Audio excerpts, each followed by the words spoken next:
हस प्रभु दिन बंधु हरि हरि कारण रहित दयाल तुलसीदास सठ से बजू छाड़ी कपट जंजाल सियावर रामचंद्र शंकर बजू मंगल भवनय मंगल हारी जब सदशरथ वीर बिहारी श्री राम जय राम राम जय रघुनंदन जय श्याम भक्त चौहान की जय मर्यादा पुरुष राम नारायण की जय चंकड़वासिनी मां शरण को जय 33 कोटी देवता को जय सूर्य चंद्र नक्षत्र की समस्त को जय। प्रिय श्रोता बंधु आपण मान नमस्कार करी आरंभ करिया जाऊँ कि धारावाहिक संपूर्ण रामायण कथा आपण माने मन देके शुणिबे निश्चित भाव में आपण से रामनारायण शुभ फल प्रदान आपण करेंगे। आपण मान तो पूर्व शुणी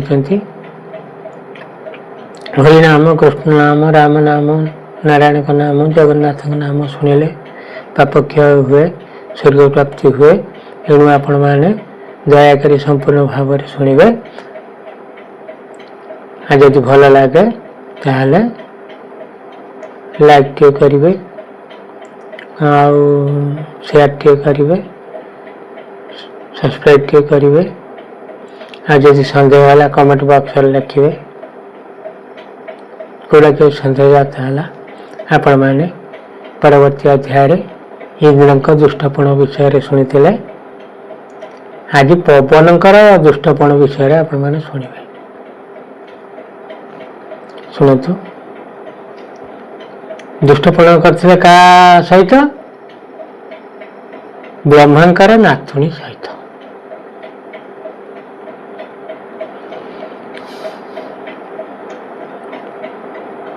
ब्रह्मांकर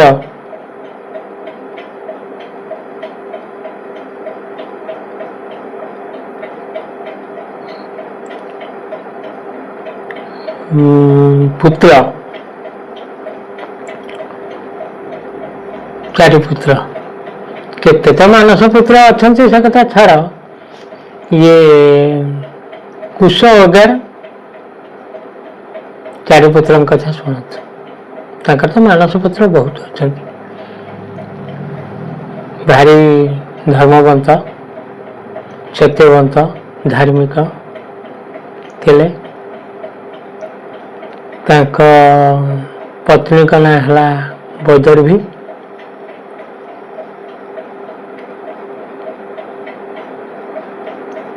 गर्भर 4 पुत्र जन्म हेले जनक ना है कुशाम्ब आउ जनक ना है कुशनाभ आउ जनक ना है अमृत रजस आउ जनक ना है बसु से माने अमर दिने डाकी कहले कुश भी राजा तुम्हें जाकि प्रजा मान को पालन कर आमर आज्ञा पिता आज्ञा पाई 4 पुत्र गले 4 भाई 4 दिगरे ग्राम बसाइले ब्रह्मांड सृष्टि करता आपण मैंने जान से ग्रामर ना देले कौशंबी नगरी ताकू कुशाम्ब स्थापन कले मनोदय नाम नगर कले ताकू कुशनाभ ब्रह्मा का पुत्र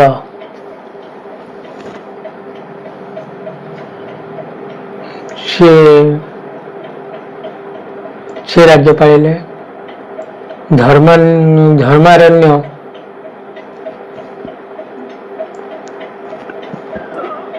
अमृत राजा बसेले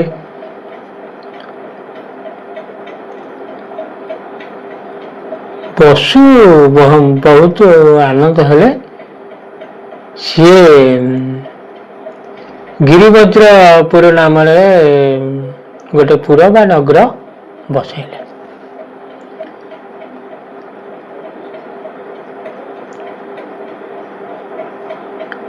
ବସୁଙ୍କ ପାଇଁ ଜଣୁ ହେଲା, ତେଣୁ ବସୁମତୀ ବୋଲି ତାର ଅନ୍ୟ ନାମ ହେଲା। ସେଠି ପର୍ବତ ବହୁତ ପର୍ବତ ସେ ଜାଗାରେ। ସେଇ 5 ପର୍ବତରୁ ସୋଣ ନଦୀ ବାହାରିଛନ୍ତି। ଯୋଉ ସୋଣ ନଦୀ ଆପଣମାନେ ବହୁତ ଦିନ ପୂର୍ବରୁ ଶୁଣିଛନ୍ତି, ଆମର ଆଲୋଚନା ହେଇଛି। ସେ ସୋଣ ନଦୀରେ କାର୍ତ୍ତିକେୟ ଯାଉଥିଲେ ଆତ୍ମହତ୍ୟା କରିବା ପାଇଁ। ସେଇ ସୋଣ ନଦୀ କାହିଁକି ଯାଉଥିଲେ ନା, ଗଣେଶ କାର୍ତ୍ତିକ ଯାଇଛନ୍ତି ତୀର୍ଥ କରିବାକୁ। ଗଣେଶ ମୂଷାରେ ବେଶୀ ବାଟ ଯାଇପାରିବେନି, ଖାଲି ଟିକେ ଟିକେ କହୁଛି, ତାପରେ ବିଷୟବସ୍ତୁକୁ ଆପଣମାନେ ଯିବା। ତେଣୁ ସେ ତାଙ୍କର ପିତାମାତାଙ୍କ ଚରଣରେ ଖାଲି ପଡ଼ିଲେ। ଯାଇ ତ ପାରିବେନି ଏତେ ବାଟ। ପଚାରିଲେ ଦେବଦେବ ମହାଦେବ, କହିଲେ ଆରେ ଇଏ କ'ଣ? କହିଲେ ବାବା, ତୁମେ ତ ମୋ ଠାରୁ ବହୁତ ବେଶୀ ଜାଣିଛ। ପିତାମାତାଙ୍କ ଠାରୁ ଆଉ କ୍ଷେତ୍ର ଅଛି? କୋଉ କ୍ଷେତ୍ର ଆମେ ବୁଲିବାକୁ ଯିବୁ? ସେ ତ ଶ୍ରୀକ୍ଷେତ୍ର ଠାରୁ ଆହୁରି ପିତାମାତା ବଡ଼, ସବୁ ତୀର୍ଥ ଠାରୁ ବଡ଼। ଆଉ ଭବାନୀ ମା ପାର୍ବତୀ ସେ ତ ଚାହୁଁଥିଲେ କେମିତି ଗଣେଶ ଜିତୁ। ଆଉ ଦେବଦେବ ମହାଦେବଙ୍କର ଆଉ ପାଟିରେ ଆଉ ଭାଷା ନାହିଁ। ଯେତେବେଳେ ତାଙ୍କୁ ଯୁବରାଜ କରି ବା ଗଣପତି କରି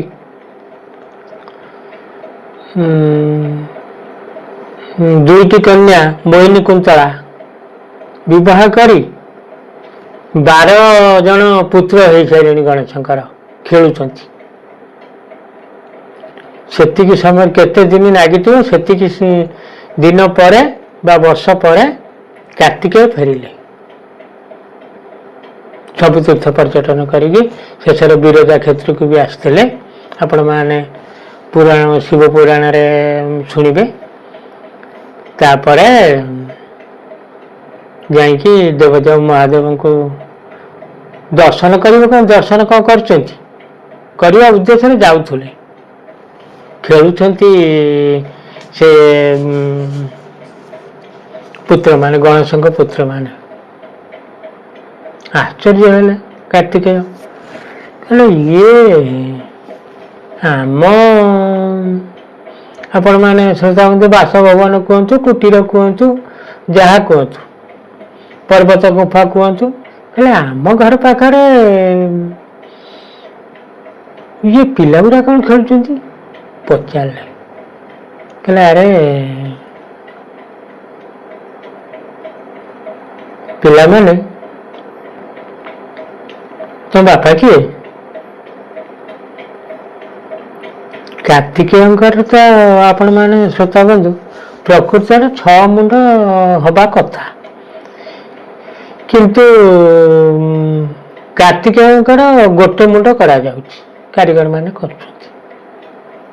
କାରଣ ଯେତେବେଳେ ଷଡ଼କୃତ୍ତିକା 6ଟା ଝିଅଙ୍କ ଠାରୁ କାର୍ତ୍ତିକେୟ ଜନ୍ମ ହେଲେ, ଅନୁଡ଼ା କୁମାରୀ ଶିବଙ୍କର ରଥକୁ ପବନ ନେଇକି ଯାଉଥିଲେ, ପବନ ତ ମହାବଳିଆର, ଯାଉଁ ଯାଉଁ ଆଉ ନେଇପାରିଲେନି, ତାଙ୍କର ମହାରଥ। ଯୋଉଠି ନିକ୍ଷେପ ହବ ମାନେ ସାଙ୍ଗେ ସାଙ୍ଗେ ପିଲା ଜନ୍ମ ହବ। ଏମିତି ବି କିଛି ଋଷିଙ୍କର ବି ମହାରଥ ଅଛି, ସାଙ୍ଗେ ସାଙ୍ଗେ ତାଙ୍କର ପିଲା ଜନ୍ମ ହେଇଛନ୍ତି ଗର୍ଭରୁ ପଡ଼ିଲା ମାତ୍ରେ। ଷଡ଼କୃତ୍ତିକା ଦକ୍ଷ ରାଜାଙ୍କ ଝିଅ 6 ଜଣ ସବୁ ଆଣିଥିଲେ ମଞ୍ଜୁଷା। ଆଗରୁ ରଜାଙ୍କର ସବୁ ମଞ୍ଜୁଷା ଥିଲା, ତାମାନେ ମଞ୍ଜୁଷା ମାନେ ଗୋଟେ ପେଟି, ତା ଭିତରେ ଲୁଗାପଟା, ବାସନା ଜିନିଷ, ସାବୁନ, ଅତର ସବୁ କିଛି ଥାଏ। ଥୋଇ ଦେଇକି ଛୋଟିଆ ପିଲା, ଏକଦମ ଛୋଟ, ଯୌବନ ପ୍ରବେଶ କରିନି, ତାଙ୍କର ବି ଉଲଗ୍ନ ହେବା ବୟସ ସେତେବେଳେ ଅତି ଛୋଟ।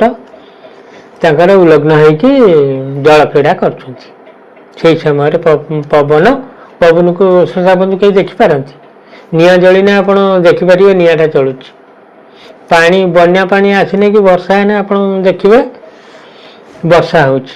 ପବନ ରୂପ କେହି ଦେଖିଛନ୍ତି? ଗଛ ହଲିବ, ହଲୁ ହଲୁ ଭାଙ୍ଗିଯିବ, ଘର ଭାଙ୍ଗିବ, ସବୁ ହବ, ରୂପ ରେଖା ନାହିଁ। ତେଣୁ ପବନ ତାଙ୍କର ଆସିକି ଏ 6 କନ୍ୟାଙ୍କ ଯୋନିରେ ବ୍ରହ୍ମବିନ୍ଦୁ ପ୍ରବେଶ କରେଇଦେଲେ। ନେଇପାରୁନାହାନ୍ତି, ତାଙ୍କର ତ ନେଇପାରୁନାହାନ୍ତି। ପ୍ରବେଶ କରେଇଲା ମାନେ ଖାଲି ଜଳରୁ ଉଠିଛନ୍ତି, ବସ୍ତ୍ର ପାଲଟିବେ। ସେତେବେଳକୁ ପେଟ ବଡ଼ ବଡ଼ ହେଇଗଲାଣି। ବସ୍ତ୍ର ପାଲଟୁ ପାଲଟୁ 6 ଜଣଙ୍କର 6 ପୁତ୍ର ଜନ୍ମ ହେଲେ। ଲାଜ କଥା କହିବା କାହାକୁ, ଭାବିଲେ ଆମର ତ ବିବାହ ବୟସ ହେଇନି, ଯୌବନ ବି ପ୍ରବେଶ କରିନି, ଇଏ ଦୁର୍ଦ୍ଦଶା ମୁଁ କିଏ ଦେଲା? ସେ ଆଖିରେ ଦେଖିଛନ୍ତି ନା? କହିବେ ଲାଜ କଥା କହିବ କାହାକୁ? ଆମକୁ ଉପହାସ କରିବେ ଯିଏ ଶୁଣିବ। ସେଇଠୁ କ'ଣ କଲେ ନା, ସେ 6 ଜଣ ପୁତ୍ରଙ୍କୁ ତାଙ୍କୁ ଯୋଉ ଲୁଗାପଟା, ଆଙ୍କର କ'ଣ ଏ ତ ଅନୁଡ଼ା କୁମାରୀ, ଯୌବନ ପ୍ରବେଶ କରିନି, ସେଇ ଯାହାକୁ ଲୁଗାପଟା ଆଣିଥିଲେ ସେଥିରୁ ଅଧେ ପିନ୍ଧିଲେ, ପ୍ୟାଣ୍ଟଟା ପିନ୍ଧିଲେ, ତାଙ୍କର ସାର୍ଟ ହେଲା, ଆଉ କ'ଣ ଅଛି? ତାକୁ ସବୁ ବିଛେଇ ଦେଲେ। ବିଛେଇ ଦେଇକି ସେ 6ଟା ପୁଅକୁ ଶୋଇଦେଲେ। ଶୋଇ ଦେଇକି ତା ସନ୍ଧିରେ କାଦୁଅ କୋଉଠୁ ଆଣିକି ନିପିଦେଲେ। ତାଙ୍କର ସୁରକ୍ଷିତ ଯେମିତି ପୁତ୍ରଟା ହବ, କାହିଁକିନା ପାଣି ପଶିକି ବୁଡ଼ିଯିବ। ପେଲିଦେଲେ ନଦୀକି। କି ତାଙ୍କର ଯାଇକି ଢଳ ଢଳ ଅତି କଅଁଳିଆ ପିଲା, ସେ ତାଙ୍କର ଦେହ ସବୁ ମିଶିଗଲା। ପାଦ ହେଲା ଯୋଡ଼ିଏ, ମସ୍ତକ ରହିଲା 6, 12 ହାତ, ଏଉଠୁ ଜଣେ, ଉପରକୁ 6 ଜଣଙ୍କର 6 ପୁଅ। ସେଇ କାର୍ତ୍ତିକେୟ ଯେତେବେଳେ ଫେରିଲେ ତାଙ୍କୁ ପଚାରିଲେ, କହିଲେ ଆମେ ଗଣପତିଙ୍କ ପୁଅ, ସୁରପାଣି ଆମ ଜେଜ। ଦେବଦେବ ମହାଦେବଙ୍କର ଅନ୍ୟ ନାମ ସୁରପାଣି, ଶଙ୍କର ଭଗବାନ, କେତେ ତ ନାଁ ଅଛି। ସେ ତ କାନ୍ଦିଲେ କାନ୍ଦ ତାଙ୍କର ବନ୍ଦ ହେଲାନି। ଯେତେବେଳେ ଆଦି ଅନାଦି ଜନ୍ମ କଲେ, କାନ୍ଦ ତାଙ୍କର ବନ୍ଦ ହେଲାନି। ଆରେ କାହିଁ କାନ୍ଦୁଛୁ? ଯେତେ ବର ଦଉଛନ୍ତି ଦେବଦେବ ମହାଦେବ ସେତେ କାନ୍ଦୁଛନ୍ତି।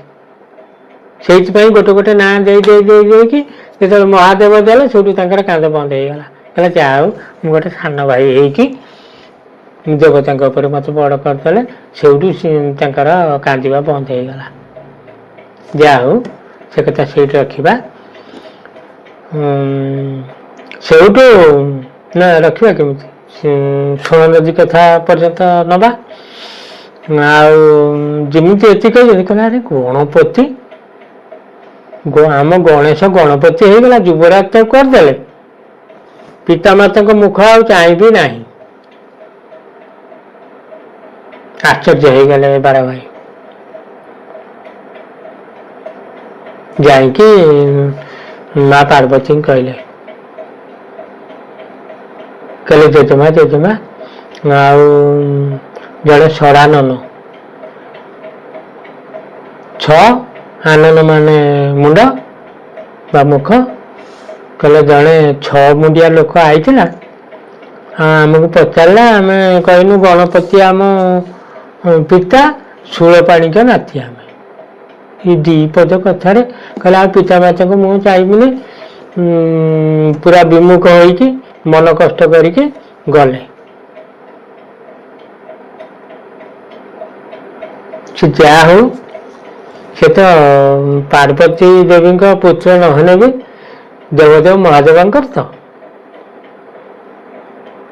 ଆଉ ମା ଆଉ ସହିପାରିଲେନି, ଚାଲିଲେ ପଛେ ପଛେ ଯାଉ ଗଲା ବେଳକୁ କାର୍ତ୍ତିକେୟ ପଶୁଥିଲେ ସ୍ୱର୍ଣ୍ଣ ନଦୀରେ, ଆତ୍ମହତ୍ୟା କରିବେ।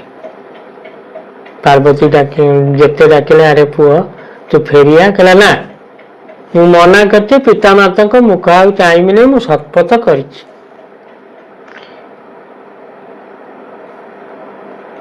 ଯେତେ ଡାକିଲେ ଫେରିଲେ ନାହିଁ। କହିଲେ ଯେତେ ନିରାଶ ବାଣୀ ଶୁଣେଇଦେଲେ, କହିଲେ ହଉ ଠିକ ଅଛି, ତୁ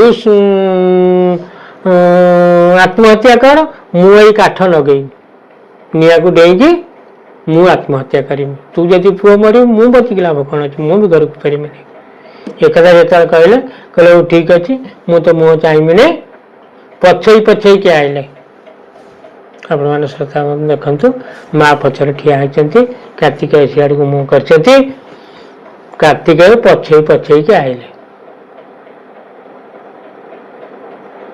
କହିଲେ ତୁ ଚାଲେ, ତୁ ତ ସ୍ୱର୍ଗର ସେନାନୀ ହେଇଛୁ, ଚାଲ ଘରକୁ ଚାଲ, ନ ଚାହିଁଲୁ ନାହିଁ, ତୁ ଆତ୍ମହତ୍ୟା କରନା, ଘରକୁ ଚାଲ, ଯଦି ଆତ୍ମହତ୍ୟା କରିବୁ ମୁଁ ଏଇ ଅଗ୍ନି ସଂଯୋଗ କଲି, ମୁଁ ଆତ୍ମହତ୍ୟା କରିବି। କାର୍ତ୍ତିକେୟ ବିଚାରବନ୍ଧ, ସ୍ୱର୍ଗର ସେନାନୀ, ସେ କହିଲେ ମୋ ପାଇଁ ମାଟା ମରିବ ନା, ହଉ ଚାଲ।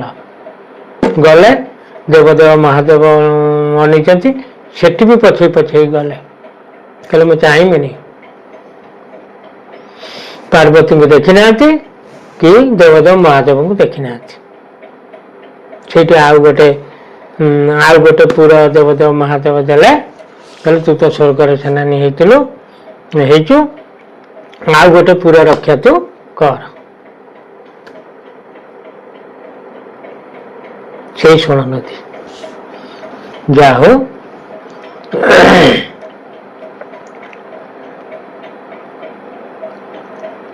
ପୂର୍ବ ଭାଗରେ ସିଏ ବହୁଛି, ତେଣୁ ସେଇଥିପାଇଁ ସେଟା ହଉଛି ମଗଧ ଦେଶ।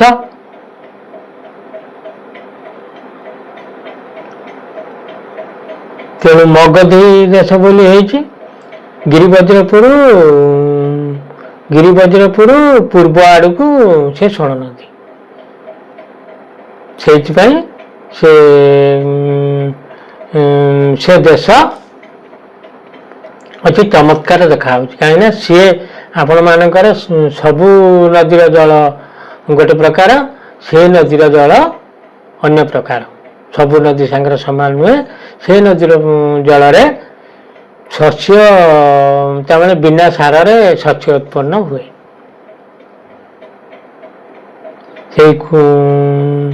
ସେ ଯୋଉ କୁଶନାଭ, ଯେ ଜ୍ୟେଷ୍ଠ ପୁତ୍ର କୁଶନାଭ,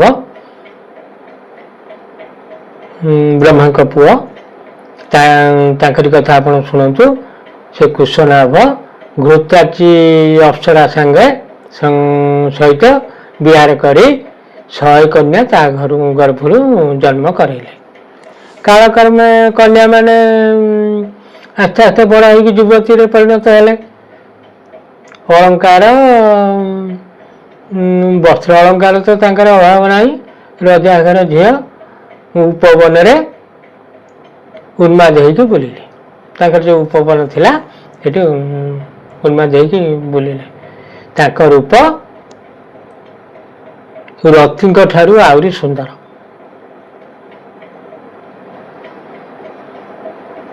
ତାକୁ ଯିଏ ଦେଖିବ ଆଉ ମନରେ ଧୈର୍ଯ୍ୟ ରଖିପାରିବନି। ପ୍ରତିଦିନ ଏରକମ ଯାଆନ୍ତି। ଦିନେ କ'ଣ ହେଇଛି ନା, ସମୀରଣ,